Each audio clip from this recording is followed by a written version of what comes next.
Bonjour à tous, aujourd'hui on est le vendredi 25 août 2017 et on se retrouve pour le vlog numéro 59. Donc aujourd'hui je suis en présence de Sandra Ferreira qui est diététicienne nutritionniste et qui va répondre à vos questions. Donc bonjour Sandra. Bonjour. Je vous laisse vous présenter. D'accord.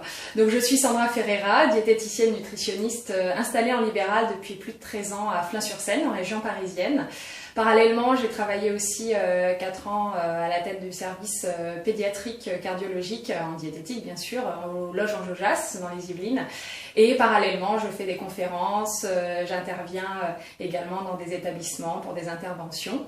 Et j'ai créé tout récemment aussi ma chaîne YouTube.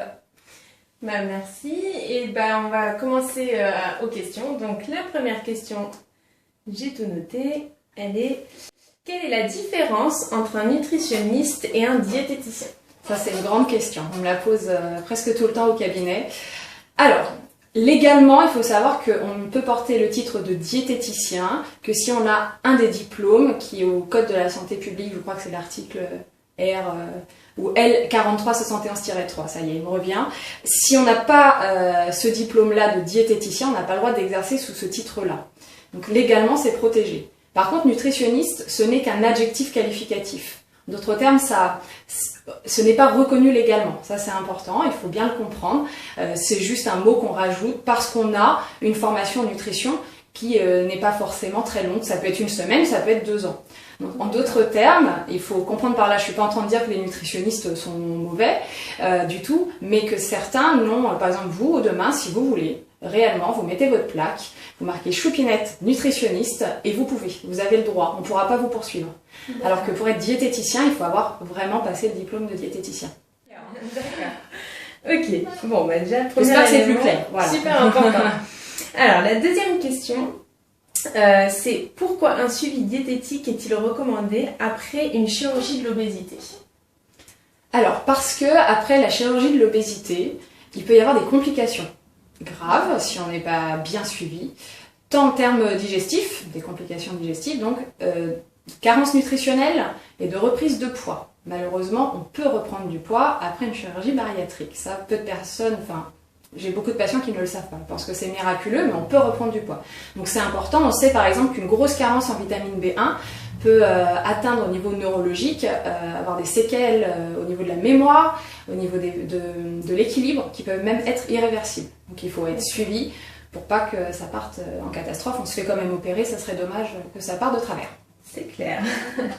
Alors, la question suivante.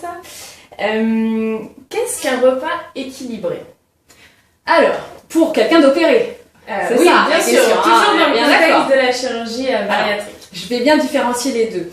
Le repas équilibré avant que vous soyez opéré, c'était d'avoir les féculents, les légumes, une protéine, viande, poisson ou œuf, avec un laitage, une petite quantité de matière grasse et un fruit. En général, c'était ça pour un repas. Je pense que ça, vous le savez. C'est ça, à peu près. Une fois qu'on est opéré, vu les volumes qu'on peut avaler, qui sont fortement diminués, moi, ce que je demande à mes patients, c'est d'avoir tout ça sur une journée. Ça veut dire qu'il faut qu'on retrouve de la protéine sous forme de viande, poisson, œuf ou de laitage. Ça, c'est important. Peut-être qu'il y aura des questions à ce sujet. On en reparlera. C'est très important, la protéine. Et tous les autres, donc légumes et fruits, mais peu importe si c'est pas à chaque repas, puisqu'on peut pas au niveau du volume. Donc ça peut être le petit déjeuner, s'il y a qu'un yaourt qui passe, ça y est, on a un laitage. Si le déjeuner c'est qu'un féculent qui passe avec un légume, bon ça y est, on s'en sort. Donc aux 4 heures, on va manger un petit peu de pain, une petite collation. Enfin, il faut vraiment avoir tous ces groupes d'aliments, mais sur la journée et plus sur le repas. Je sais pas si j'ai été bien claire. Ouais, sinon, il faut pas hésiter à me poser des questions. Ok. Ah, c'est plutôt super clair. Ensuite, après avoir subi une chirurgie bariatrique, il est recommandé de consommer beaucoup de protéines. Pourquoi? Et quels sont les aliments les plus riches en protéines? Voilà, on va parler des protéines à l'instant, ça tombe bien. C'est une question qui revient assez souvent. Donc, pourquoi il est recommandé de manger des protéines? Surtout parce que quand on perd du poids, et surtout qu'on perd vite avec une chirurgie bariatrique, on perd souvent du muscle. Et le muscle, lui, pour essayer de le maintenir, il est important d'avoir des protéines dans l'alimentation. Donc les protéines sont apportées par la viande, le poisson, les œufs et les produits laitiers. Donc si sur un repas on a réussi à mettre un petit peu de viande ou de poisson, sur le repas d'après qui est souvent une collation, il faut qu'il y ait un laitage. C'est bien qu'à chaque repas, que ce soit le petit déjeuner, une collation intermédiaire, il y ait une source de protéines, ou sous forme de viande, poisson, œuf, ou sous forme de laitage. Ça c'est important pour éviter d'être fatigué, parce que si on perd du muscle on se fatigue, et pour les défenses immunitaires, on en a besoin aussi. D'accord, ok, super. Il y a beaucoup de choses. Ensuite, on m'a demandé, après une chirurgie de l'obésité, quelle quantité de matière grasse devons-nous consommer à chaque repas? Ah, intéressant. Alors, juste après la chirurgie de l'obésité, il faut éviter d'ailleurs d'avoir des matières grasses. Mais ça, en général, il y a le protocole hospitalier qui l'explique. On évite qu'il y ait des matières grasses. Après, au-delà d'un mois, bien sûr, on peut en introduire, et je ne vais pas encore parler de quantité, c'est surtout de les introduire crues. Il ne faut pas les utiliser cuites, parce que ça serait trop agressif au niveau digestif. Donc cru, ça veut dire qu'on rajoute un filet d'huile, de préférence de l'huile que du beurre, puisque c'est meilleur pour la santé, huile d'olive ou de colza, mais cru. Voilà. Quelle quantité? Eh ben ça, c'est à titre personnel. C'est selon ce que le corps peut supporter, parce qu'au niveau de la digestion, c'est différent. S'il y avait une quantité minimale, au moins une cuillère à café par jour, ça serait bien. Voilà, que je donne un chiffre, au moins une cuillère à café par jour. D'accord. Ouais. Après, progressivement, l'idéal étant d'arriver à une cuillère à café par repas. D'accord. Au-delà d'un an, on peut être à une cuillère à soupe. Et après, il faut s'arrêter. On arrête dans la quantité. Alors, après avoir été opéré, quels sont les aliments à exclure de notre alimentation? Quels sont ceux à privilégier? Alors là, je vais regarder les internautes, c'est important. Surtout, juste après l'opération, je vais parler de ce qui est à exclure. Ne buvez pas de boissons gazeuses. Ça, c'est important. Ça aurait une tendance à dilater la poche gastrique. Pas de gazeux. Oubliez le champagne, le Coca-Cola ou je ne sais quoi d'autre. Évitez tout ce qui est trop froid, trop chaud, trop sucré, trop salé. Dès qu'on est dans le trop, l'estomac est plus petit, il gère beaucoup moins bien. Donc vous allez vous sentir mal. D'ailleurs, le trop sucré, je ne sais pas s'il va y avoir une question là-dessus, on risque de faire un dumping syndrome. On en reparlera peut-être, je ne sais pas si on en parle maintenant, on verra après. Bon, au pire, je ferai une petite conclusion à la fin. Manger lentement. Donc ça, c'est pas des aliments à favoriser, mais c'est important. Surtout au début du repas, pour que ce qu'on a dans la bouche, la salive, prédigère, puisqu'on en a beaucoup moins d'enzymes stomacales du coup. Donc important de manger doucement au début, de bien mâcher, à 30-40 minutes pour un repas, si petit soit-il. Ça c'est ce qu'il faudrait. Parce qu'il est petit, hein, c'est un tout petit yaourt, la taille d'un volume d'un yaourt, donc ouais, ça c'est important.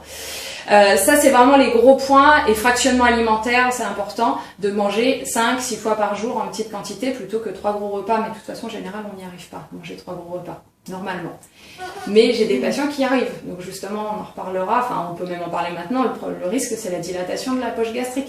Ça, malheureusement il faut le savoir, si on ne respecte pas certaines règles comme manger lentement, éviter les gazeux, etc., on peut redilater la poche. Et on revient sur un estomac normal. J'ai des patients qui font un reslivage, une sleeve sur une sleeve, parce que l'estomac s'est dilaté. Ça arrive. Ouais. Donc il faut le savoir, parce que quand on ne le sait pas, on tombe des nues.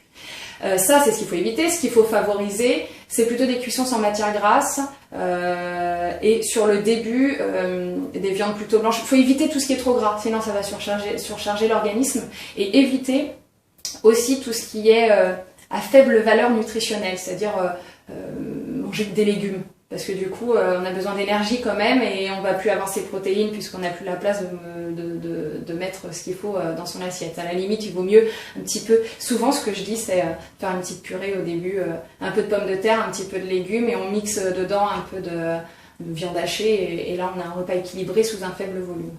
D'accord. Voilà. Bon, beaucoup d'informations là. C'est ça. Alors, après une chirurgie bariatrique, peut-on consommer des produits 0% de matière grasse? Et sinon, pourquoi? Ah, question très intéressante. Celle-ci, on me la pose jamais. Alors, en théorie, oui, puisque je viens de dire qu'on devait manger pas trop gras derrière, donc 0% de matière grasse, 0% de gras, oui, on peut. Là, ma réponse, ça serait ça, oui. Mais il y a un mais, mon mais à moi. Mon mais à moi, c'est que s'il y a 0% de matière grasse, ça veut dire qu'il y a 0% de vitamine D, parce que la vitamine D, c'est une vitamine liposoluble, c'est-à-dire qu'elle est dans le gras. Donc il n'y a pas de gras, il n'y a pas de vitamine D. Et la vitamine D, elle sert à fixer le calcium. Donc un yaourt 0% de matière grasse, à moins qu'il soit enrichi en vitamine D, ben, il n'a pas de vitamine D, donc vous le mangez, et ben, le calcium ne sera pas absorbé, enfin il n'y a pas beaucoup. pas d'utilité. À mon sens, il n'y a pas d'utilité. Et mon deuxième mais, c'est que je pars du principe que quelqu'un qui vient de se faire opérer d'une chirurgie bariatrique, on veut lui apprendre à bien manger quand même, et que le 0%, franchement, pour ce que ça apporte en valeur nutritionnelle, c'est pas très intéressant, vaut mieux manger un yaourt basique plutôt qu'un 0%. Mais sinon, en théorie, il n'y a pas de contre-indication, hein, en manger, bien sûr. D'accord, ok. Quels sont les produits sucrants à favoriser? C'est entre l'édulcorant, le miel, il y a plusieurs... Comme ça, je vais pouvoir parler du dumping syndrome. C'est vrai qu'on demande d'éviter le sucre en tant que tel, parce qu'on risque de faire des dumping syndromes, c'est-à-dire que si on mange ou qu'on boit quelque chose de très sucré, le sucre pénètre tellement vite au niveau circulatoire que... ça arrive, je sais pas si ça vous est déjà arrivé, et bah tant mieux. Parce que la description des patients est pas très joyeuse, de sentir très mal, sensation de grosse chaleur, comme une hypoglycémie, tremblement, coup de poignard, on se sent vraiment pas bien. Et la seule chose à faire, c'est de s'allonger et d'attendre que ça passe. Donc alors ça c'est quand on mange trop vite aussi, voilà, et si ça vous est jamais arrivé vraiment, tant mieux. C'est un petit peu quand j'ai mangé trop vite, mais pas au point, voilà. Que vous décrivez. Donc il faut éviter le sucre en tant que tel. Alors ce qu'il faut, c'est des sucres qui pénètrent moins vite dans le sang, donc ce qu'on appelle les sucres à index glycémique plutôt bas. Alors les édulcorants intenses, l'aspartame, oui l'aspartame c'est le plus connu, je peux citer des marques, hein. Oui. Ouais. Canderel par exemple, qui est à base d'aspartame, donc ça élève pas la glycémie, vous pouvez. Il y aura un mais à la fin. Le xylitol qui est un sucre issu du bouleau, faible index glycémique, pas de souci. Qu'est-ce qui est à la mode? Le sirop d'agave, mais là c'est un entre-deux, ça c'est moyen. Le miel, ça peut être pas mal, mais prenez-le solide plutôt que liquide, parce que liquide, l'index glycémique est plus fort. Vaut mieux un miel solide. En gros, vaut mieux l'aspartame ou le xylitol, et puis s'habituer à des aliments pas trop sucrés, ça serait bien, pour habituer les papilles. Il y a un mais avec mes histoires d'édulcorants intenses, je parle de l'aspartame, c'est qu'on ne connaît pas actuellement vraiment l'impact sur la santé, donc n'abusez pas des quantités. Voilà, c'est surtout ça. Voilà. Ok. Comment éviter les fringales après une chirurgie bariatrique? Ah, elle est chouette cette question. Parce que le principe de la chirurgie bariatrique, c'est qu'on peut fractionner 5, 6, 7 fois par jour. Donc on est censé ne pas avoir de fringales. C'est assez étonnant comme question. Normalement, on mange au petit déjeuner, on s'arrête au petit déjeuner qu'on s'entend bien. Souvent c'est un yaourt. Je sais pas ce que vous mangez au début par exemple. Au début il y avait qu'un yaourt qui passait. Voilà. Et après j'ai introduit en mettant un petit peu de flocons d'avoine. Ouais, très bien. Et puis après j'ai pu mettre du pain, voilà, c'est progressif. Yaourt, avec quelques morceaux de fruits. Enfin voilà, c'est jamais un fruit entier. Hein, ce qui est intéressant, c'est la tolérance personnelle. Il y a des personnes qui vont aller plus vite dans l'introduction ou plus ou moins vite. Du temps. Ouais, voilà. Le petit déjeuner, j'ai mangé un yaourt jusqu'à presque 4 mois. Voilà. Ben, ça c'est intéressant d'avoir des témoignages comme ça. Il y a des personnes. Au bout d'un mois, c'est fini, elle mange déjà beaucoup plus. Et en général, ça m'inquiète. Moi, je préfère quelqu'un qui va plus doucement. J'ai toujours peur de la dilatation de la poche. Donc, vous mangez qu'un yaourt. Et normalement, si vous avez faim, rien ne vous empêche de remanger un fruit, même si c'est 1 heure, 1 heure et demie après. C'est le fractionnement. Donc, on n'est pas censé avoir de fringales. Si fringales il y a, bah, dans ce cas, favorisez plutôt le fruit, le laitage, qu'autre chose, parce que c'est sûr qu'il y a un risque quand même, c'est d'aller prendre une barre Snickers ou je ne sais quoi, c'est pas forcément idéal, et en apport calorique, parce que c'est pas intéressant, c'est des aliments qui apportent beaucoup de calories et qui servent pas à grand chose dans l'organisme, à part le plaisir, quand même, c'est important, il faut pas l'oublier. Et la deuxième chose, c'est que c'est très gras, ça va vous faire du bien à l'estomac, voilà. Okay. Mais normalement, il n'y a pas de fringales. Donc en fait, il faut manger quand on sent qu'on a faim. C'est ça, exactement. D'accord. Exactement. Ok. Ensuite, comment réussir à boire 1,5 litre d'eau par jour après une chirurgie bariatrique? On n'arrête pas parce que moi je suis concernée. On ne peut pas. Vous y arrivez? Non, voilà. J'y arrive toujours. La réalité, c'est que oui, je vous dis en tant que diététicienne, il faut boire 1,5 litre, mais on peut pas. Enfin, c'est quasi impossible. C'est horrible de dire ça. Mais on dit 1,5 litre pour que vous ayez une ambition. Il faut bien aller jusqu'à 1,5 litre. Il y a des petites techniques, c'est sûr. Bon, déjà, on est bien d'accord, on boit en dehors des repas, à distance des repas, plutôt par gorgée en tout cas. Le volume d'un demi-verre d'eau, parce qu'au-delà, ça commence à être un peu dur. Jamais trop froid, jamais trop chaud, c'est toujours la même histoire. Si on n'aime pas le goût de l'eau, ce que je dis à mes patients, c'est de rajouter, moi j'aime bien leur faire rajouter du citron, mais du vrai citron, pas du sirop, du vrai citron, pour donner un autre goût. Les tisanes, Si ça peut, mais voilà, ça met un sacré temps. Une tisane, ça se boit plus en 10 minutes. Hein. C'est par petites gorgées sur la longueur. Et ça peut être bien à partir du moment où on a réintroduit suffisamment d'aliments, de penser à mettre le légume sous forme de soupe. Ça apporte de l'eau supplémentaire. Mais une petite soupe, hein. Sinon l'estomac va exploser. Mais pas de culpabilité là-dessus, ça va être difficile d'arriver à 1,5 litre. Ouais. Okay. À quelle fréquence devons-nous nous peser et pourquoi? Alors là, c'est personnel. Peut-être que deux diététiciens vont avoir d'autres réponses à cette question. Moi, la fréquence, c'est pas plus d'une fois par semaine. Pourquoi? Parce que si vous faites ça tous les jours, je trouve que ça devient obsessionnel. Déjà, une fois par semaine, c'est déjà pas mal. Donc, pas plus d'une fois par semaine. Pourquoi? Pour éviter l'obsession, mais pourquoi le faire? Pour voir quand même quelle tendance, si vous perdez 10 kilos en une semaine, j'ai jamais vu ça, mais sait-on jamais, si vous perdez 10 kilos en une semaine et que vous vous sentez fatigué, au moins vous faites le lien, vous comprenez. Si vous vous sentez extrêmement fatigué alors que vous n'avez rien perdu, ça doit venir d'ailleurs. C'est juste pour avoir un contrôle, mais pas plus d'une fois par semaine. Sincèrement, au-delà, il n'y a pas besoin. Oubliez un peu la balance, vous le verrez dans vos vêtements. Ok. Bon, j'y suis pas. Vous faites combien de fois? Alors moi, j'ai vraiment du mal à... Moi, je fais 1 jour sur 2 et encore, c'est dur, quoi. Et ça vous avez pas l'impression que ça devient exceptionnel ou c'est motivant? Après, ça peut être très moteur en fait, aussi. Hein. Alors, au départ, c'était très motivant. Et maintenant, c'est un double jeu parce que parfois, par exemple, si je fais un petit écart, un repas un peu riche ou autre, eh ben, je veux voir que finalement, j'ai pas pris de poids. Eh ben, ça me rassure, mais du coup, ça va me... Je vais me dire, je peux faire puisque... Voilà. Donc c'est pour ça que j'essaye de... Mais vous pouvez peut-être faire des écarts, on verra s'il y a des questions là-dessus, on va en parler. Alors, ensuite, comment expliquer les paliers lors de la perte de poids? Alors les paliers, que ce soit en chirurgie bariatrique ou une perte de poids traditionnelle, on en a, c'est une sécurité de l'organisme. Déjà, il faut savoir que le corps n'aime pas perdre du poids. Pour lui, c'est entre guillemets la mort. Hein. Si on perd du poids, c'est qu'on est en train de décliner. Donc, il y a des paliers de sécurité. Le corps s'arrête. C'est aussi parce que le corps est fatigué. C'est fatigant de perdre du poids. Et c'est parce que le corps s'habitue aussi à ce nouveau mode alimentaire.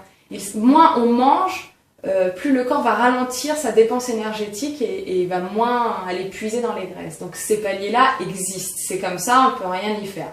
Maintenant, normalement, le corps est bien fait, il repart tout seul. Normalement, c'est censé repartir. On parle de paliers quand pendant 2 semaines minimum, le poids ne bouge pas. Donc c'est censé repartir. Ah, ça veut dire que si pendant 1 semaine le poids n'a pas bougé, ça veut dire qu'on c'est pas un palier. On parle de palier à partir de 2 semaines minimum. D'accord. Voilà, déjà okay. ça vous donne une référence, ouais, c'est rassurant. Et c'est censé repartir tout seul. Si ça repart pas tout seul, là faut gratter un peu plus loin avec votre diététicien, savoir si il n'y a pas eu beaucoup d'écart ces derniers temps. Voilà, parce qu'on a beau avoir un petit estomac, si on mange que des choses pas appropriées, ça peut aussi favoriser le palier. Ou peut-être qu'il faut augmenter la dépense énergétique, donc faire du sport. D'accord. Et ouais. Ensuite, on m'a demandé aussi comment stabiliser son poids. Alors je souris parce que on ne peut pas stabiliser son poids. Je vais expliquer. En tout cas, on ne peut pas forcer la stabilisation. Quand on se fait opérer, alors on peut le stabiliser si on n'est pas opéré, mais quand on est opéré, le poids s'arrête quand il a envie de s'arrêter. En gros, c'est ça. Donc normalement, on ne peut pas stabiliser. La façon de stabiliser, bien sûr, stabiliser, ça veut dire remonter la valeur calorique de ce que vous mangez pour que le corps il arrête de perdre. Donc oui, on peut stabiliser, ça veut dire que je vais vous demander de faire un peu plus d'écart, par exemple, ce qu'on disait tout à l'heure. Donc ça dépend où vous en êtes. D'ailleurs, je ne vous avais pas demandé où vous en étiez dans la perte, si vous aviez, parce que là vous êtes très bien, je ne sais pas si vous comptez encore perdre ou pas. Moi, je voudrais perdre encore, je voudrais arriver aux 60 kilos.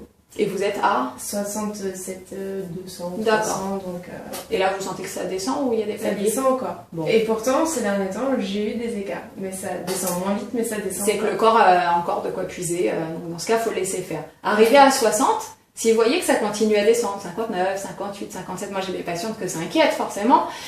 Si vraiment ça inquiète le patient, et puis après ça risque d'être trop maigre aussi, on s'affaiblit, on essaye de demander au patient de changer la qualité, de faire un peu plus d'écart. Alors quand je dis la qualité, c'est que voilà, au lieu du pain, ça va devenir de la brioche. Enfin, on change des petites choses pour remonter la valeur calorique. C'est la seule solution. Mais ça me gêne à chaque fois de faire ça. Parce que ce que je veux, c'est que vous appreniez à manger, et puis je suis en train de rebouleverser tout ça.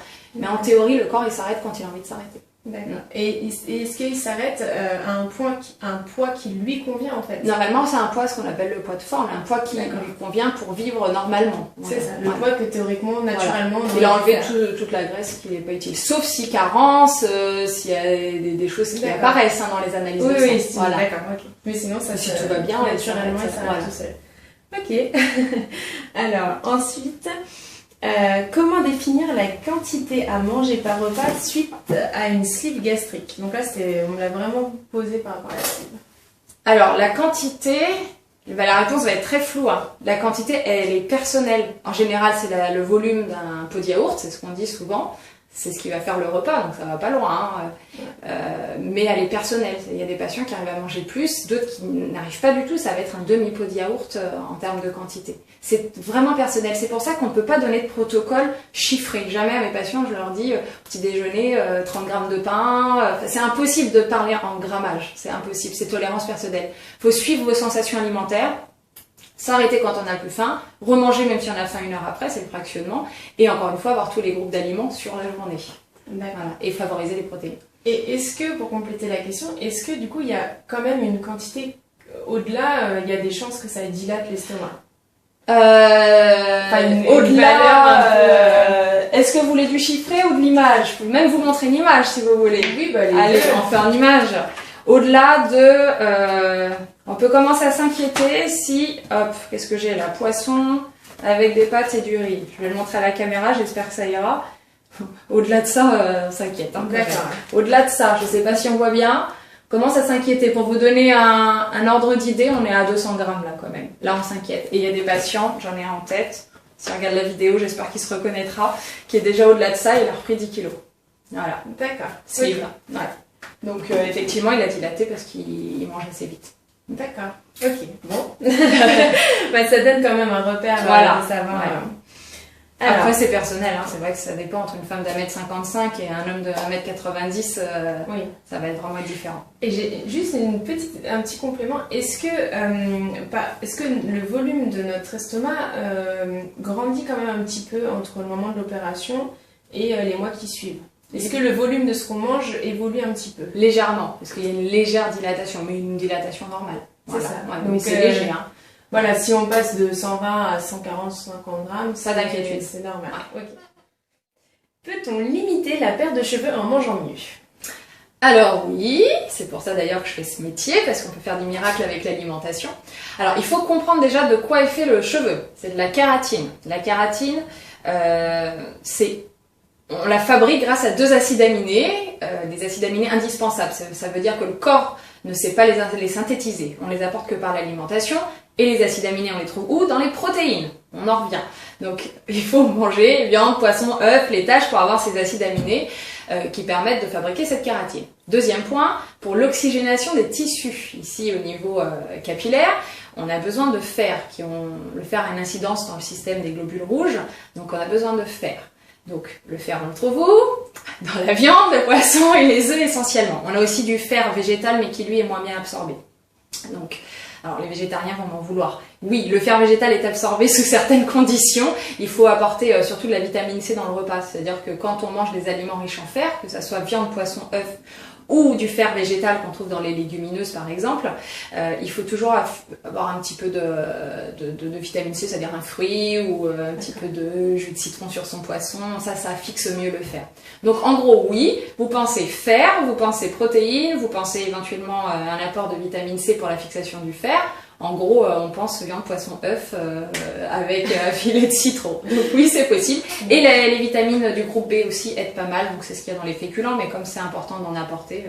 Donc oui, mais ça reste une opération avec une forte perte de poids, la fatigue, il y a l'anesthésie. Tout ça va jouer quand même dans la perte de cheveux. Hein.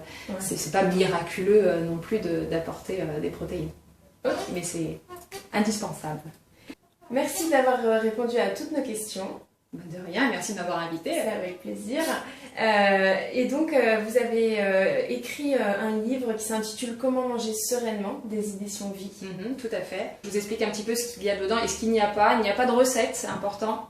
que je dise qu'il n'y a pas, parce que les recettes, je pense qu'on en trouve partout. Dedans, j'aborde l'alimentation sous un angle plus comportemental. J'essaye qu'on prenne conscience du pourquoi on mange et pourquoi on mange quand on est stressé, et comment on pourrait améliorer ça. Voilà, plutôt sous un angle comportemental, et je rappelle les origines de l'alimentation, pourquoi on mange et comment c'est venu. Donc c'est plutôt un pourquoi, et tout à la fin du livre, j'ai mis plusieurs cas de patients pour que vous essayiez de vous y retrouver dans un cas ou un autre, parce qu'on se sent moins seul finalement quand on sait que d'autres personnes partagent nos détresses. Voilà. D'accord. Mais écoutez, pour ceux que ça intéresse, je vous mets comme d'habitude en barre de description le lien vers le site de Sandra Ferreira, où vous pourrez à la fois vous procurer son livre, mais également avoir plein d'autres informations. Si vous avez apprécié la vidéo et l'intervention de professionnels comme Sandra Ferreira, n'hésitez pas à liker et à me laisser un commentaire. C'est super important pour moi aussi, voir si je refais ce type d'interview ou pas. Si vous souhaitez vous abonner à la chaîne, n'hésitez pas à cliquer sur le petit cercle qui contient mon visage, et vous pouvez également aller sur la chaîne de Sandra Ferreira en cliquant sur l'image qui apparaît juste en dessous d'elle.